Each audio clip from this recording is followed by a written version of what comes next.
What's going on, y'all? Welcome back to another episode of The Jump. I'm filming this moments after the NBA draft lottery, right before the Celtics game. Yeah, shocking to say the least. The final results. I mean, really, the top five are the ones that really matter. The Mavericks end up winning the draft lottery. So the franchise that trades away their franchise player, their future, their everything. Kind of hinting because he's a little out of shape, doesn't play great defense, and it's a franchise that loves two-way players, and now they're about to lock down Cooper Flag, who is the best two-way player in this draft and a generational player. So, absolutely insane. For me as an unbiased fan, I don't really care. I think that's going to be really cool to see. I know a lot of people are absolutely heated about it.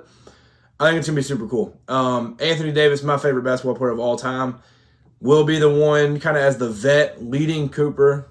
I think it's going to be awesome to see, and Cooper Flag will be headed to Dallas. So following that, the Spurs with the number 2 pick, the 76ers with the 3rd pick, the Hornets with the 4th pick, and the Utah Jazz with the 5th pick. Following that, 6 Wizards, 7 Pelicans, 8 Nets, 9 Raptors, 10 Rockets, 11 Trailblazers, 12 Bulls, 13 Hawks, and Spurs also the 14th pick. Going into it, my hope as an unbiased fan, I wanted either Philly, Chicago, or probably Charlotte. I never really thought the Mavericks had much of a chance. I think they had a 1.8% chance or something, and they end up winning the lottery. So here we are. It doesn't bother me. I think it's going to be awesome.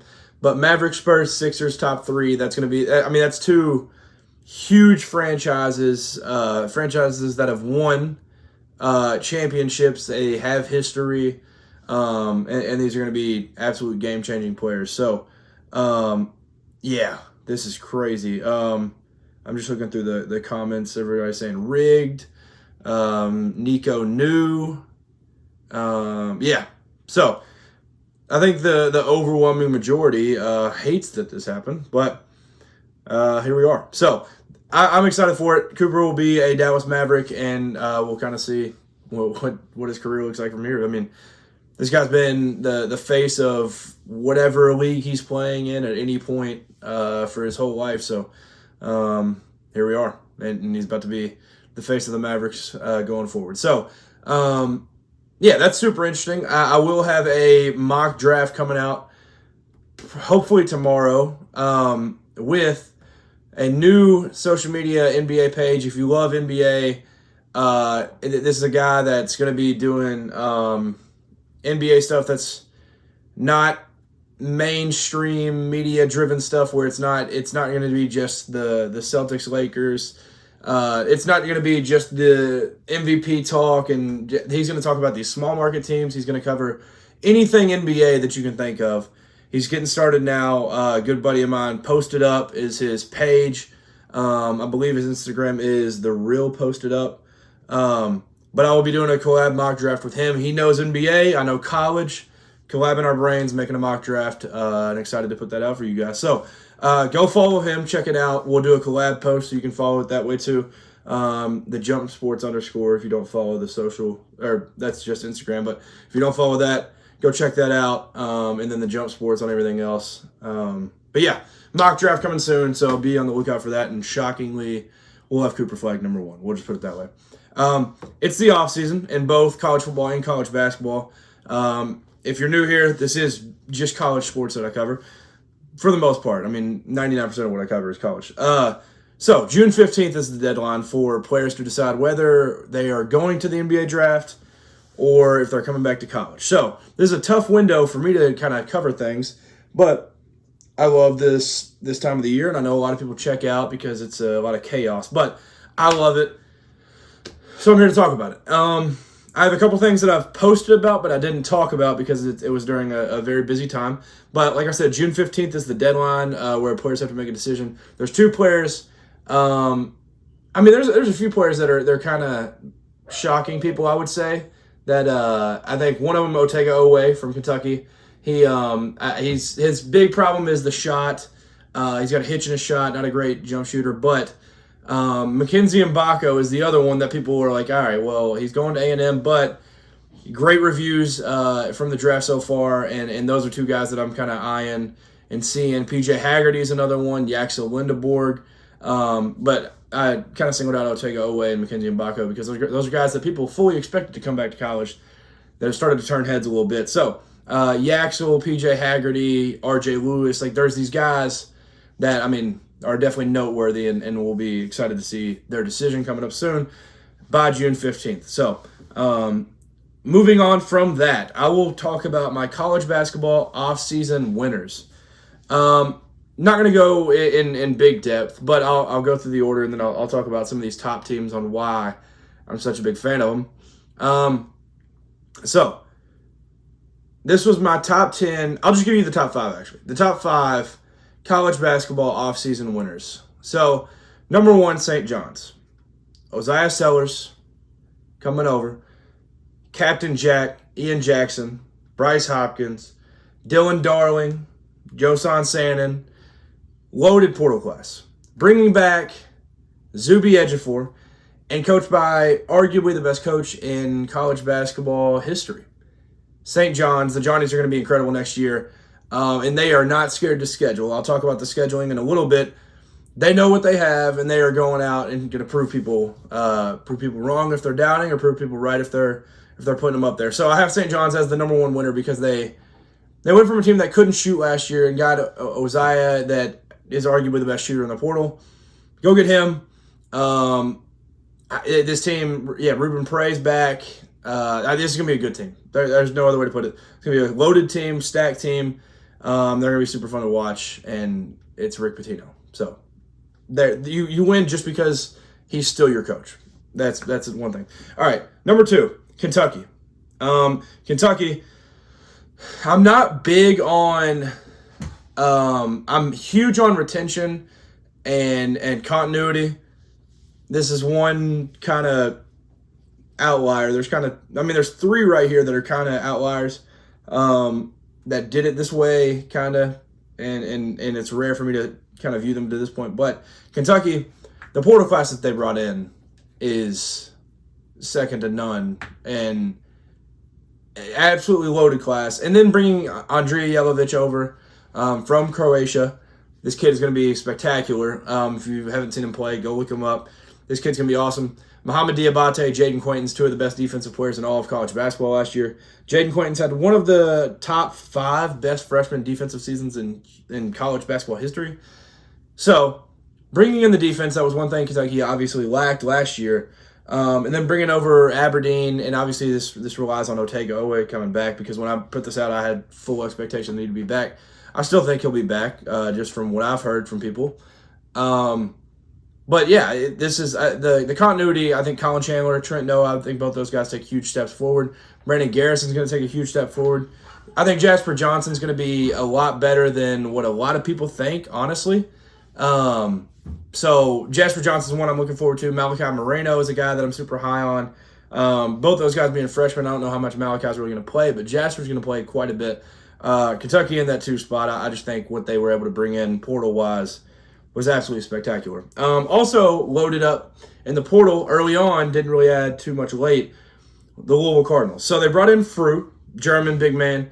That doesn't count as the portal class. They got the 3, Isaac McNeely, almost said Liam, Ryan Conwell, and Adrian Woolley, Kennesaw State. But 3 elite guards. That's the best way to put it. 3 elite guards, 3 guys that can shoot the ball at a good clip. And if you didn't watch Louisville last year, that is the exact recipe to fuel a Pat Kelsey coach team. So Louisville loaded up guard-wise, one of the best backcourts in the country next year already. I don't even have to see it yet. And then obviously bring in Michael Brown in as a freshman. He's going to be a dog. Casey Pryor comes back. Javon Hadley comes back. Like, this team's going to be stacked. They're going to be really good. And then Ali Khalifa, that played at BYU under Mark Pope, he's going to be a really good big man for the Cardinals. Indiana.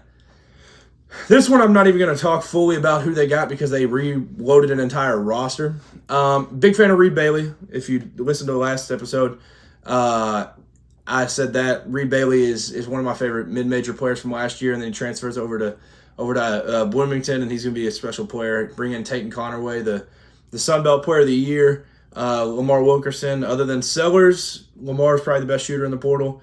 They kind of just filled everything they needed, and honestly, it may be too much, but I mean, we'll see. There's just a lot of dudes, a lot of mouths to feed, but bringing in Tucker DeVries, obviously he was going to come over anyways, but bringing him in, that's one of the top players in the portal already. So Indiana gonna be a great stacked loaded team next year. And then fifth, Purdue. Purdue, man, this is the continuity thing. This is what I was talking about. This is a team that's returning like 90-something% of its scoring. The best two players in the Big Ten last year, I mean, Danny Wolf was very good. John Tonji was very good. But Trey Kaufman and Braden Smith have an argument to be the top two guys in the Big Ten last year. Both those guys are back. Fletcher Warrior's back. They're loaded. Bring back everybody and bring in Oscar Clough from South Dakota State. And to me, he fills out that roster perfectly. Now, Purdue will probably be number one in the preseason. And there's the number one curse. I don't think there's anything you can do about that. The number one curse is just ruining seasons. But I don't see a world where Purdue is not absolutely insane next year. Like just the Oscar Clough pickup alone is what got them on my list all the way up in the fifth spot. So, yeah. Other than that, Iowa bringing in a ton of guys. Obviously bringing Ben McCollum over. Brings in a lot of his guys. Brings in Owen Freeman. Owen Freeman went to Creighton. But Iowa, loaded class. But they bring in a lot of Drake guys. Bring in other guys also. Good shooters, and bring in arguably the best player in the portal, Bennett Sturts. So Iowa's going to be elite. Auburn, Creighton, Washington, UConn. I think Terrace Reed's in for a huge season next year. Solo ball. UConn's going to be really good, like really good next year. That's another continuity thing. A lot of guys coming back, talent coming in. So super excited to see that. But yeah, the others are kind of just like what they were to bring in portal-wise, because, I mean, for Creighton and Auburn, they're losing their identity this year. And for Washington, it's kind of year two for Sprinkle. So, going to be able to see kind of what he can do. So, super excited to follow those. And, that's my top 10. So, I posted that. I didn't talk about it, though, so there I am. Don't want to talk about it. I mentioned the scheduling. I mentioned it for St. John's, but I just want to go ahead and say this because, like I said, it's kind of a dry part of the year as a college sports fan. But we're getting official, scheduling stuff where teams are playing head-to-head, scheduling home and homes, whatever. Just in the first week alone, just in the first week of college basketball, which I think is very, very huge because that's when the world will, look a little bit. They'll, peek over. They go, what's college basketball up to? They'll see that first week, and this year we have Florida, Arizona, BYU, Villanova, Texas, Duke, Alabama, St. John's, Indiana, Marquette.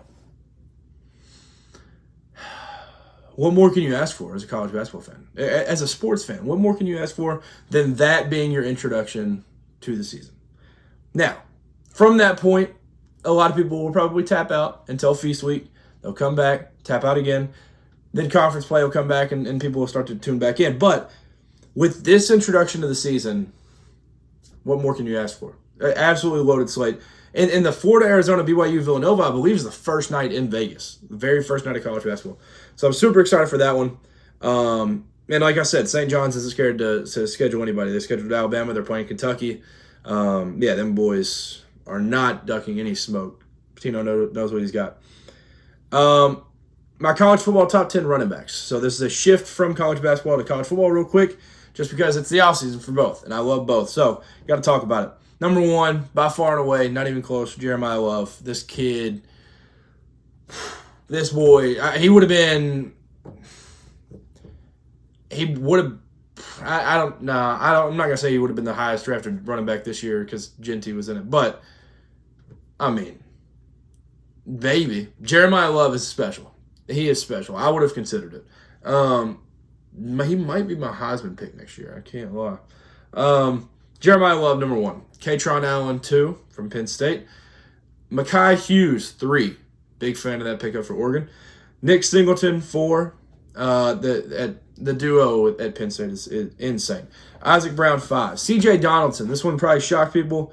I love the pickup for Ohio State, and I love I just love hearing the reviews of their practices and stuff, what CJ's done and what people are talking about with him. I think C.J. Donaldson's going to be great for the Buckeyes this year. Quatravion Wisner at 7, Texas.